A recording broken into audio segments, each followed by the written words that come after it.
Today we're going to talk about abrasives in the shop, and we're going to start with sandpaper. Now, sandpaper is classified by grit, and the amount of grit that is in the sandpaper per square inch is the grit number. For example, this is 320 and this is 36 grit. Now, a 36 grit is a lot more abrasive because these particles inside here are a lot larger than the ones in here. Rough sanding discs like 36 grit are used to grind on sheet metal. It removes a lot of material very quickly, but also leaves a very rough surface behind when it's done. Most times a body tech will use between 80 and 320 grit when they're doing body work or working some body filler.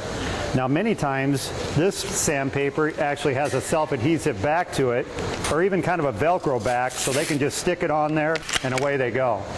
Now, other times they use what's called sanding blocks, and this is what they use when they're hand sanding. As you can see, they can be flat like this, or even a flexible one like this that will get down into contoured and curved areas. Scuff pads are available in several abrasive levels, and they're used to prepare unsanded items for painting. If we don't scuff those surfaces, the paint products will not adhere to the parts. Sanding pads are more like a stiff sponge with an abrasive outside surface. These will contour to whatever surface they're being used on.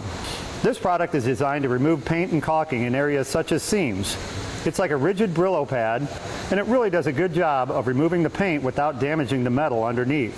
This material is like a pencil eraser, and it scrubs tape residue off of panels without damaging the paint. I would have loved having one of these when I was in school correcting my own math papers. Cut-off wheels are composite abrasive discs that cut through metal at high speed.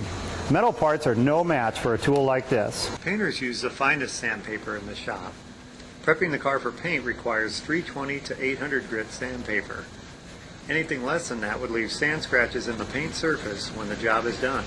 After the paint cures, the painters use a special sandpaper that's designed to be used with water. This wet sandpaper starts at around 1,000 grit and works its way all the way up to 3,000 grit.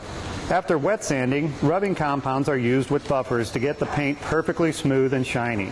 The rubbing compounds also have abrasives in them to buff the finish to that perfect shine.